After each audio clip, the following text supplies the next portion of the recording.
Thank you, everybody, for coming to the Aaron Torres Podcast YouTube page. If you could do me a quick favor, see that little subscribe button at the bottom of your screen? Go ahead, click that subscribe button. Really does help our channel grow, our audience grow, and I really do appreciate it more than you know. So click that subscribe button. Appreciate your support. Now, here's the video that you came here for. I want to talk a little college basketball. Okay, so college basketball, this is crazy. We are less than 2 weeks away to the start of the season. Okay, most of the media days are done. As I'm recording right now, it's actually Big East Media Day, St. John's, UConn, etc. But I bring it up because less than 2 weeks from now, Florida, Arizona, BYU versus Villanova in Vegas. I will be there. I'll be staying at Circa. Give you all the details in just a second. But I bring it up because it also means that as we get close, Circa has some national championship college basketball odds. And so what I want to do, something a little bit fun, do want to look at Circa's odds. I want to go through the teams that I believe are good enough to win the national championship. Consider this one of your many college basketball preseason pieces of content via Torres. Let's go ahead and discuss. Let's talk about Torres's college basketball national championship tier coming into 2025, 2026. All right, so let's go ahead and first of all look at the Circa Sportsbook odds. Okay, so Circa Sportsbook has put out national championship odds. Here are the 10 best odds to win the national championship. Purdue, the favorite, at plus 950. I think everybody knows, but you bet 100, you win $950. Houston, co-favorites, plus 950. UConn, plus 1,200. Duke, plus 1,200. Michigan, with Yaxel Lendenberg, the big-time transfer, plus 1,250. BYU, A.J. DeBonsa, plus 1,500. St. John's, some Big Rick energy, baby, plus 1,500. Florida, the defending champs, at plus 1,600. Kentucky at plus 1,700. And Kansas, plus 1,700 as well. So those are your 10 favorites at the Circa Sportsbook. By the way, you saw Kentucky on that list. Louisville, not on that list. We're going to talk about them in a minute. I will say this, though. If you are in Kentucky, if you are in Tennessee, the only place that you should be watching college basketball this year is the Circa Sportsbook and Circa Casino. Okay, so we've been working with them all fall long. As I said, I will be in Vegas opening night. If any BYU Arizona fans will be there, hit me up, get in the comment section on YouTube, whatever. Let me know that you'll be there. We'll probably be doing a live show that morning. But I only bring it up to very simply say that if you can't make it out to Vegas, guess what? The only place you want to watch games on the East Coast is the new Circa Sportsbook and Circa Casino, well, Circa Sportsbook at Mint, Kentucky Downs and Franklin, Kentucky. Okay, so this is right on the Kentucky-Tennessee border, about 40 minutes from Nashville, 35 minutes somewhere in there, not far from Bowling Green, and they have created a replica sportsbook to the one in Las Vegas. Beautiful, new. And it's the only place you want to watch college basketball in the state of Kentucky. If you're from Tennessee, if you're from Indiana, within driving distance, it's the only place you want to watch it out. Great hospitality, great customer service, great views, beautiful new facility, beautiful places to watch games. Circa Casino, Circa Sportsbook, Mint, Kentucky Downs, Franklin, Kentucky. Oh, by the way, I'll be doing some shows out there probably in December, January. We'll keep you updated on that. Maybe we'll throw a little Torres shindig. But Mint, Kentucky Downs, Franklin, Kentucky, the new Circa Sportsbook. By the way, if you are in Kentucky and you're going to check it out, tag Circa Sportsbook at Circa Sports, tag Torres at Aaron_Torres. Let them know that Torres sent you. Okay, really quickly, let's get to the top, the teams that I believe are national championship contenders. Matt, you can pop up the screen again really quick on the title contenders and the odds via Circa Sportsbook. By the way, you can bet on the Circa Sportsbook app, not just in person at Mint, Kentucky Downs. If you want to go on the Circa Sportsbook app and you're in the state of Kentucky, you can get Kentucky at plus 1,700. You can get, by the way, Louisville at plus 2,600. We'll get to them in a minute. But again, Purdue and Houston plus 950, UConn plus 1,200, Duke plus 1,200, Michigan plus 1,250, BYU plus 1,500, St. John's the same, Florida plus 1,600, Kentucky plus 1,700, Kansas plus 1,700. All right, so I believe there are 11 teams in college basketball that are good enough to win the national championship, okay? And I believe, by the way, that one of the teams on that top 10 is not good enough. So let's get into Torres's 11 teams that I believe are good enough. Let's get into their odds. Let's discuss. Let's start with the favorite in the Circa Sportsbook, Purdue at plus 950. Purdue fans think I don't like them because I said some stuff about Zach Edey a few years ago. Yes, Purdue at plus 950 is absolutely in the national title tier. Now, I think it'll be interesting. Purdue actually plays at Kentucky this weekend in an exhibition game. But I think if you don't believe in Purdue, it's the athleticism and how do you deal with size specifically in the backcourt. Well, Kentucky, Denzel Aberdeen, 6'5", 6'6". Maybe Otega Owe plays. I don't know if he'll play in this one, but Kentucky is going to be the type of team that gives Purdue trouble. And so I think it's worth noting. At the same time, though, we can't deny what Purdue has. Braden Smith is the best point guard in college basketball, preseason national player of the year, and pretty much every pick of every media member. I don't know if he'll be mine. It's not a criticism. I actually think he might not put up as good a stats because the backup point guard, Omer Mayer, the Israeli point guard, is just as good. So maybe the best backcourt in the country with Omer Mayer, Braden Smith, Fletcher Lawyer, the front court with Trey Kaufman-Renn. And then they really fortified that front court with both Oscar Clough, the transfer from South Dakota State, as well as Daniel Jacobson, remember, 7'4" center who was on the roster last year, got banged up, did not play a year ago, but he played on that Team USA U19 team. And so I think that's what stands out to me about Purdue. Really good, really experienced NBA talent, in my opinion. Braden Smith, I think, will play in the NBA someday. Omer Mayer as well. And then beyond that, so many different ways you can play. You could play a 7'4" guy. You could play a 6'10" guy at center and figure it out from there. Shooting, scoring, point guard, ball handling, whatever. Purdue, in my opinion, is absolutely in the national title tier. Let's keep it going. Houston plus 950. Yeah, Houston's in the national title tier because they're in the national title tier every single year. As far as who they return, Milos Uzan was a player that we thought was going to go pro, decides to come back. He was probably their best player by the end of the season last year. Emmanuel Sharp is also back as well. I think what's interesting about Houston, they will, for the first time really in the Kelvin Sampson era, going to have to rely on true freshmen and young players. Okay, they've had good freshmen here and there. You go back to a couple years ago, I'm blanking on the kid's name. Well, Jarris Walker. Jarris Walker was with the team a few years ago, but he wasn't really relied on, had to be a good player. Chris Sinak Jr., I think, has to be good for them to reach their potential. You go on down the list. Isaiah Harwell, I think, will be good, has to be good. But ultimately, this is just a bet on Kelvin Sampson. Kelvin Sampson, this stat is insane. They joined the Big 12 2 years ago. And remember, the Big 12, we all deem to be the best conference in college basketball. They're coming from the AAC. How good will they be? Well, in 2 seasons, they have won 2 Big 12 regular season titles, 34-3 in the best league in college basketball. At least some years. The SEC was obviously better a year ago. But Houston, yes, they are absolutely a national championship contender. I think the big thing for them is, again, relying on the freshmen. Let's keep it going. Next on the list, UConn Huskies at plus 1,200. Yeah, UConn is absolutely a national title contender. Let me say this. UConn, a few days ago, played an exhibition against Boston College. They did not have their starting point guard, Silas Demery Jr. They did not have their starting center, Terrace Reed Jr. And oh, by the way, they won by like 20 points.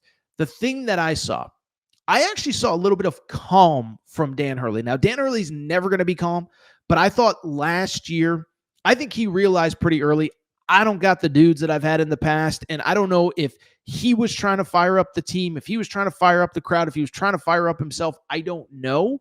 But what I do know is I think he knew pretty early, and I think that led to a lot of the behavior that we saw on the sidelines. I'm not excusing it. I'm just saying. But the thing that I noticed, and by the way, the disappointing season for UConn included a sweep of Marquette in the regular season, beating Creighton on the road, beating Gonzaga, beating Baylor, beating Texas, and oh, by the way, they played Florida down to the wire in the round of 32. And so I just bring it up because as bad as it felt in the moment at UConn, it really wasn't. And then to take it a step further, I just think by watching him, he likes this team. Silas Demery will be back at point guard, difference maker. Malachi Smith, transfer from Dayton. He clearly said, hey, there's a chance he starts, even though you guys have all pegged him as the 6th man.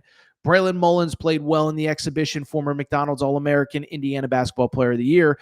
And then some of those guys that have been in the program, Solo Ball, third-year player, might be the Big East player. By the way, UConn fans were recording before Big East Media Day, so he might have been named Big East Preseason Player of the Year. I don't know. But Solo Ball is really good. Jalen Stewart is going to be better. And then you have Terrace Reed down low. And Eric Ryba, the backup center, was a McDonald's All-American as well.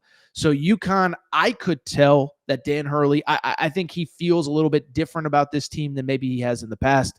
Good thing is with UConn, like so many of these teams, we are going to find out because they play BYU early. They play Florida early. By the way, if anybody needs tickets to any of these games, SeatGeek.com promo code Torres gets you $20 off your first purchase. I saw Florida UConn tickets on SeatGeek under $100. You may want to hop on that. Now, by the way, producer Matt, producing the crap out of this show, tells me that Zuby Ejiofor probably rightfully was named the preseason Big East Player of the Year. We're recording during Big East Media Day. Not surprised, Zuby Ejiofor should be that guy. However, Braylon Mullins was selected as the Freshman of the Year in the Big East. All right, let's keep it going. Next team on our national championship board odds, it is the Michigan Wolverines at plus 1250. Okay, so Michigan, if maybe you were browsing social media over the last couple of days, they did lose an exhibition to Cincinnati this past weekend. Interesting because Cincinnati is going to Arkansas this weekend, so that's kind of interesting. But if you watch the game or if you looked into it, you know. Michigan brought in 3 high-profile front court players in the transfer portal this offseason. 2 of them did not play. Yaxel Lenenberg was incredible, like he always is. Marez Johnson Jr., Adai Mara, 2 key pieces to that team did not play. And Michigan, to me, is very much a national championship contender, okay? Elliot Cadeau, I know he's gotten a bad rap. First of all, I thought this was interesting. Played 2 years at North Carolina, never missed a game. The other thing with him, he averaged, 6.5 assists last year. He is a table setter, and there were 2 or 3 times during that exhibition where he gets into the lane, Yaxel Lenenberg runs towards the rim, and Yaxel Lenenberg is going to be on SportsCenter top 10, okay? So I think once they get their guys back, they're going to be good. I think the other thing that maybe I undersold is how good some of their role players are. Roddy Gale looks better from a year ago. Namari Burnett looks good. The freshman McKinney, the freshman Winters Grady. I just like a lot of their pieces. Michigan, to me, is absolutely good enough to win a national championship. And I think also worth noting, I think Yaxel Lenenberg is very much in the mix for National Player of the Year. Again, I'll make all my official picks as we get closer to the season. Want to make sure there's no injuries, suspensions, anything weird happened. But yes, is Michigan a national championship contender? The answer is absolutely. Let's keep it going. Next team on the list, it is the BYU Cougars. We talked about it last year, Torres. Cougar crazy. It's a fact. It's indisputable. BYU, are they a national championship contender? Yeah, they very much are. Let me say this for BYU. A couple things. AJ DeBonsa is going to be the story. I get it. 30 points in his exhibition debut against Nebraska the other day. BYU, another team that lost their exhibition opener. I don't make much of it. Rob Wright, their starting point guard, did not play in the second half. Kevin Young was mixing and matching lineups. But yes, do I think BYU is a title contender? Absolutely. And I think as importantly, I think it's going to come down to the older players on that roster. And Kevin Young, like a lot of these coaches, like Mark Pope did, like Rick Pitino did, like Dan Hurley did, I thought did a good job of finding pieces around the superstars. Rob Wright is a point guard. I am told he is completely bought into pass first. You don't need to get 20 a game. Set these guys up, and we're all going to eat. Richie Saunders, dude, again, preseason All-American, preseason All-Big 12. I think those are the guys that are going to be the X factors. But then we also can't deny that AJ DeBonsa, 30 points in an exhibition debut, and I think 2 things stood out about it. One, he did not shoot the ball well in the U19s. Shot it much better in the opener. And I've been told the shot really isn't an issue. They're not really concerned about it. 2, it's just so obvious. This kid's 6'9", can get to the rim anytime he wants. And I think that's what's actually going to make them so tough is that 1-score game on the road, pick a team, Kansas, Iowa State. I mean, I don't even know who they're playing on the road, but needs a bucket. He can get there every single time. And so AJ DeBonsa is the headliner. I think it's the other guys around him. I've heard Tyler Moose, the transfer from Idaho, has been really good early as well. BYU is absolutely, in my opinion, a national championship contender. Let's keep it going. Next team on the list, St. John's Red Storm, Big Rick energy, baby. You better believe that St. John's is a national championship contender. Now, Rick Pitino is doing his normal preseason Rick Pitino stuff, acting weird, saying weird stuff, whatever. This team is really good, though. And when I say weird stuff, one of Bryce Hopkins, he didn't start Bryce Hopkins and said he doesn't understand what this is all about. Ian Jackson. The one thing I will say, the point guard spot, in my opinion, is interesting. We thought it was going to be Ian Jackson. It might not be. Dylan Darling, the transfer from Idaho State. I think there was thought of, is he going to be the guy? How much, what is the role that he's going to play? I think Pitino has talked about Osiah Sellers, a transfer from Stanford, talking about the possibility that he could play point guard as well. And so we'll see what happens. But again, we are recording during Big East Media Day right now. Zuby Ejiofor is the preseason player of the year, Bryce Hopkins' first team. And I think that's the difference between this year and last year. I said this as the roster came together, is that last year, remember, 30 wins, Big East regular season champs, Big East tournament champs, okay? Well, this year's team, in my opinion, is just as athletic, just as big, just as physical, and they're way more skilled, okay? So again, you will figure out the point guard situation, but Dylan Mitchell on the wing, Osiah Sellers on the wing, Bryce Hopkins gives a little bit of that physicality. Remember in the loss to Arkansas in the NCAA tournament, it felt like some of the physicality maybe wasn't there. Bryce Hopkins brings that. Bryce Hopkins, by the way, again, first team All Big East. And oh, by the way, Ian Jackson, second team All Big East, Dylan Darling and Josan Sanan, who I haven't even mentioned yet, third team All Big East. So I think it speaks to when you're talking about four of your five starters made one of the three All Big East preseason teams. I think it speaks to how talented you are. St. John's, no doubt about it, a preseason national championship contender. By the way, they play in the Players Era Championship in Vegas. I will be there for that. And I'll tell you this, I may be doing something with St. John's fans. I'll keep you posted on that. Let's keep it going. St. John's, a national championship contender, along with Purdue, Houston, UConn, Michigan, BYU, St. John's. Let's talk Duke. Duke is a national championship contender, okay? And it's funny with Duke because I am getting a little bit of the same vibes that I had at this time last year. This time last year, I said, okay, well, Duke's got a great freshman class. But how good are the guys around them, and are they going to be good enough to elevate Duke when you're relying on freshmen? Yeah, they were pretty good. Duke was they were the favorite going into the NCAA tournament. They were awesome. Blew that late lead against Houston. Houston was a deserving national runner-up. Doesn't change the fact that Duke was awesome all season long, and nothing has changed. This year, it's going to be different. Cooper Flagg, listen, as good as all these guys are, I think Cooper Flagg was just a totally unique prospect with his skill set, with the way that he was able to play.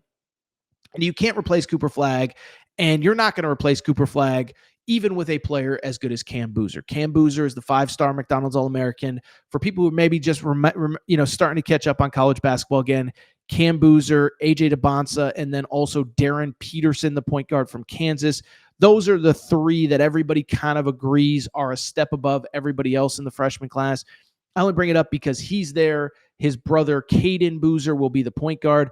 I think what's interesting, though, last year, Duke didn't really have very much returning. This year, they have a lot coming back. Caleb Foster is back. He'll probably be the starting point guard, although I think Caden Boozer will be by the end of the year. Malik Brown, when he's healthy, is one of the best defenders in college basketball. Isaiah Evans will never forget the 18-point first-half performance against Auburn.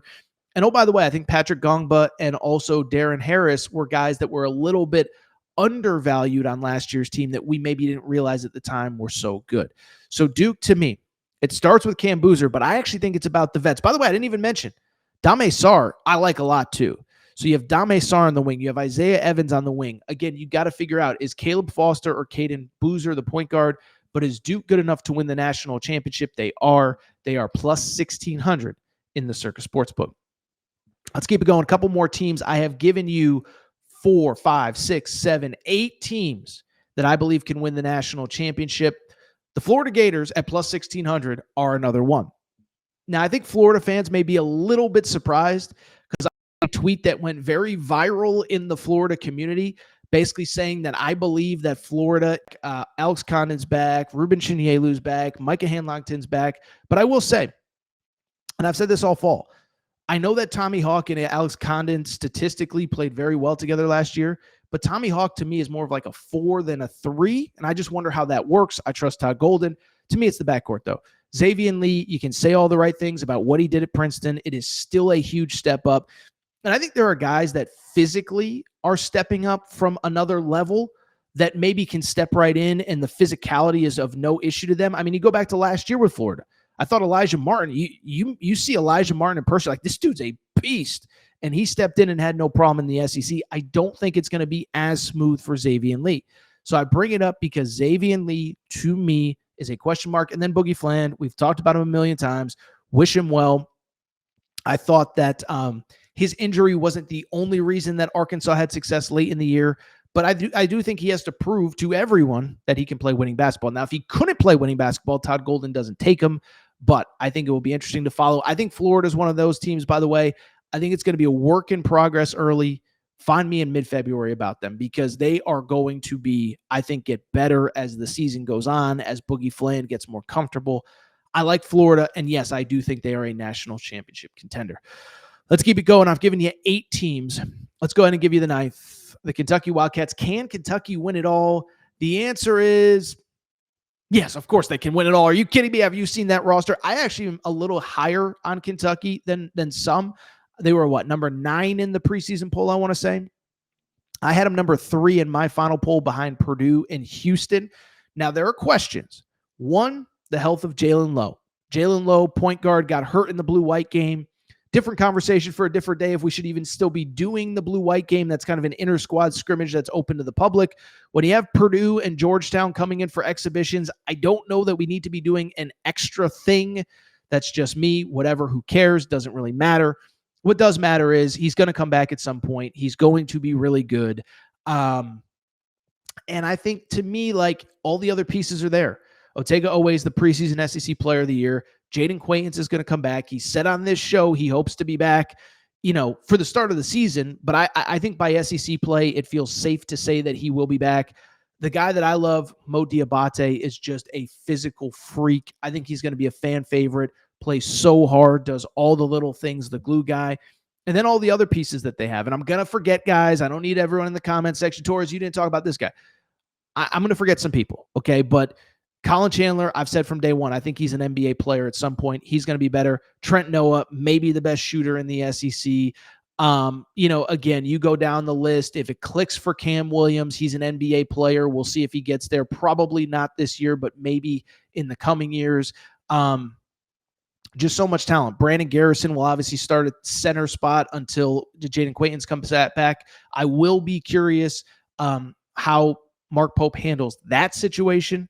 But is Kentucky a national championship contender? Absolutely. By the way, the player I didn't mention, Denzel Aberdeen, we talked about earlier with Purdue. Dog, beast, 6'4", 6'5" guard that defends well, shoots well. Remember the stats of him coming off the bench versus the games he started last year. I think he's one of the more underrated players in the SEC. And oh, by the way, the 2 freshmen, Malachi Moreno and Jasper Johnson. This team is deep. This team is talented. You want them to get healthy. But once they do, they are going to be a force to be reckoned with. Let's keep it going. We've given you 8 teams. Let's get to number 9. Kansas is on the top 10 list. I don't believe Kansas is a national championship contender. Really quickly before we get to Arkansas, a little bit of a spoiler. Arkansas is my number 9 team. I'll say this about Kansas. Like Darren Peterson, I just don't know that they have enough around them. So Kansas was in the top 10. Arkansas was not. I think Arkansas is a national championship contender, and I know what the comments are going to say. I know what the chat is going to say. I know what people are going to say about it. I trust John Calipari, and I will go back to what I've said consistently about John Calipari from the beginning, from the springtime when he put this roster together. If you take out my opinion, you know how I know John Calipari likes this roster? Look at the schedule that he put together. At Michigan State, Duke on a neutral, Texas Tech on a neutral, Houston on a neutral, Louisville part of the ACC SEC Challenge. If he did not believe this team was really good, This is a guy that would not have put together that schedule. I'll take it a step further. I talked to some people that were at Pro Day. Most talented team Cal's had probably since that 2015 Final Four team that started the year 37-0. You know the names, you know the players. I think Carter Knox, what was Carter Knox? Third team All SEC? Blasphemy. DJ Wagner, third year as a college starter. I think he's going to be good. He was one of the better guards in the SEC a year ago towards the end of the year. Beginning of the year was a process. Certainly played off the ball when Boogie Fland was there, but DJ was awesome late in the year when he had the ball in his hands. Darius Acuff, Malik Thomas are two more guys that can absolutely get buckets. And I think the front court's going to be interesting. Trevin Brazil played with so much confidence late last year. You're hearing good things about him. Malik Ewan, Nick Pringle. I know my guys at Inside Arkansas, John Neighbors and Curtis Wilkerson and Andrew Ellis, they've been raving about Nick Pringle behind the scenes as, maybe the unsung hero of this team. Is Arkansas a national championship contender? The answer is absolutely. By the way, they opened their exhibition slate on Friday against Cincinnati at home. Again, Cincinnati just took care of business against Michigan. We'll see if they can do the same against Arkansas. Arizona, I'm on the fence in. I'm not going to include Arizona in my national championship tier. I thought I was going to. I think there may be a guy away. Jaden Bradley's really good, fourth-year starter. Braden Burries was really good in the exhibition against St. John's. Koa Pete is awesome, and Krivas looks really good. I just wonder, Caleb Love was such a spark plug for that team. He was able to get you 30 on any night. Do you have that guy on your roster? And I know Koa Pete in theory could. Koa Pete, but he's kind of a low post player. And so he's got to work for his 20. He's got to get it off second chance points. He's not much of a shooter. Maybe Braden Burries becomes that guy. I think Arizona's really good. I think they're going to be in the top of the Big 12. By the way, we talked about this the other day, this narrative that they're too young. Of their five starters, three of them are third or fourth year guys. Jaden Bradley at point guard, Krivas at center, and then also Anthony Del Orso on the wing. I just think they're just a little bit short. So Arizona was next on the list. The one team that I do think is a national title contender that I think is way low. And again, these are Circa Sportsbook odds. Louisville fans, you can download the Circa Sportsbook app and take your team at plus 2,600. Louisville's a national championship contender. Listen, we've talked about Louisville. I am here to tell you, talking to people behind the scenes in that program, I promise you, they believe they can win a national championship. First of all, Mikal Brown Jr., dog. Mikal Brown Jr., this is I don't even know if it's a bold prediction anymore. I think by the end of the year, Mikal Brown Jr. will be in the DeBonsa, Boozer, Darren Peterson conversation. Not saying he'll go ahead of them definitively, but I think he'll be in the conversation. You can say I'm crazy. This stuff happens sometimes. Remember, a few years ago, it was Victor Wembanyama, then Scoot, then Brandon Miller. And by the end of the year, it's like, oh, Brandon Miller is better than Scoot. Take Brandon Miller. And it's worked out. So guys can move up in tiers, and I think Mikal Brown Jr. will be there by the end of the year. Part of that is he has so much talent around him. Ryan Conwell transfer from Xavier. Isaac McNeely transfer from Xavier, or from Virginia. Adrian Woolley transfer from Kennesaw State. And you look at that team, perfectly built to take care of Mikal Brown Jr.'s skill set. And then the other thing, they got some dogs on the inside. Sonata Frew is a guy that they're raving about.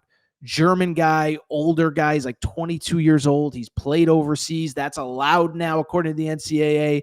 By the way, Louisville got a commitment from a former G League player the other day that's 21 years old. So it's crazy times as far as eligibility. But I only bring it up because they like the front court. They like the back court. Louisville, to me, is absolutely a team that is good enough to win the national championship. So that is my national title tier. I have Purdue, Houston, UConn, Michigan, BYU at plus 1,500, St. John's at plus 1,500, Duke at plus 1,600, Florida at plus 1,600, Kentucky, Arkansas, and Louisville. I believe that's 11 teams. You can get those odds via Circa Sportsbook. And guess what? If you are in the state of Kentucky, if you are in the state of Illinois, if you are in the state of Nevada, you can actually place a bet. And even if you don't, swing by the Sportsbook. Tell them that Torres. Alabama should be on the list. I think Nate Oates punches above his weight. I like Alabama. A lot of second and third tier guys. LeBaron Philon coming back, maybe that changes everything. it's interesting. I think, my most recent top 25 that I did was in late May after the NBA draft deadline. Okay. And I only bring it up because I did have Alabama at number 8, Alabama at number 20. I don't think they're there, Luke. I think they should be higher than 20, though. If I was redoing my top 25, and I may redo it before the start of the season, I think Alabama's in that next tier. I think I said Arizona's in that next tier. Texas Tech, by the way, Matt, you can include this in the clip when we clip this off. I think Texas Tech is in the next tier. People are going to get mad about Texas Tech. I like Texas Tech. Love what Texas Tech is doing in football. Whatever. Love JT Toppin. You lost a 4-year guy in Elijah Hawkins at point guard, and I know he didn't play for 4 years at Texas Tech, but he was a multi-year starter at the power conference level. Christian Anderson is really good, but again, when he's playing point guard, that takes away what he does best, and you're asking a lot of mid-major guys to step up to the high major level. I like Texas Tech. They should be in the top 15. I don't think they can win a championship. Could they go to a Final Four? Absolutely. I don't think they can win a championship. Kind of feel the same way about Arizona. I would put UCLA in that mix. Donovan Dent is going to be a beast. I think he'll be a first-team All-American. I don't know if they have enough around him. And I would put Alabama in that mix as well. Let's see what else we got here. Michigan is overrated. I disagree. I actually think they're maybe a little bit underrated, to be honest.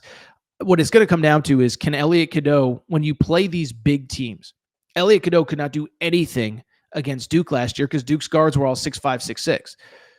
Well, you're going to play a Duke. You're going to play a UConn, a St. John's, a Kentucky, where these backcourts are huge. And that is my concern about that team. Yaxel's the real deal. Again, I watched a lot of the Cincinnati exhibition. I was actually impressed with a lot of the role players on that team. Again, Winters Grady, the Goodman kid from New Zealand. They got a lot of talent on that roster. Now, you need Yaxel to play like an All-American. The other thing is Merez Johnson is better than people realize. He was awesome for Team USA in the U19 stuff. He did not play in that game. Adaimar did not play. I actually like Michigan quite a bit. One or two more, we'll go ahead and get out of here because I got it.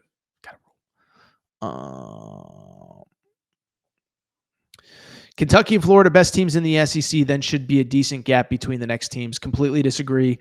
I think the two best teams are Kentucky and Arkansas, and then I think Florida is a clear third. And then I think you could start talking about this was how I would tier them. I just think Kentucky and Arkansas are tier 1. I think Florida's in its own tier where I like them. I don't love them, though. And then I think Alabama and Tennessee are in their own tier. And then we have a Stephen Pearl tier where, like, Auburn's actually really good. Love Tahad Pettiford, just first-time head coach who has never coached college basketball. I think once you get past about the first 7, that's where there's a drop-off. Chris Beard, I trust him. They need A.J. Storr to be good. Thank you. Compressor V6 says Chris Beard being slept on. I tend to actually agree with that. I think, who actually put together an interesting roster, Bucky McMillan at Texas A&M. I don't know that it's going to be enough, but they are interesting. Mississippi State I like, but I don't love. But I think that top, 6 would be, I like Kentucky and Arkansas top tier, Florida in its own tier, Alabama, Tennessee, and then Auburn is in its own tier because I just don't know what I'm getting from Stephen Pearl, I should say. Let's see if there's anything else. Did AT just compare Arkansas team to 2015 Kentucky? I did not compare Arkansas to 2015 Kentucky. What I said was NBA scouts who have seen all of his teams are calling it the most talented roster since 2015 Kentucky. So take it up with people in the NBA, not me. And I would add, it is his most talented roster. I think he's maybe had more talented starting fives 2019 when they had Tyler Hero, when they had whatever. But that team, once you got to the bench with Emmanuel Quickly, they were like 6 deep. That was the Reed Travis, PJ Washington. Let's see if I can name the 2019 Kentucky Wildcats starting 5 off the top of my head. I think it was Ashton Hagans. Don't tell me. PJ Washington, Tyler Hero, Keldon Washington, Reed Travis. How about that? All off the top of my head. But once you got to the bench, it was Emmanuel Quickly. I think Quade Green was maybe on that team. Maybe he was gone that year. I can't remember. They weren't very deep, though. This team is very deep. And then, obviously, the last 3 or 4 years, you could argue 2024 was a very talented Kentucky team. I'm just here to tell you, NBA people are saying it's the deepest roster that he's had, the most talented roster that he's had since 2015. Not saying they're starting 37-0. I'm just telling you what NBA people are telling me.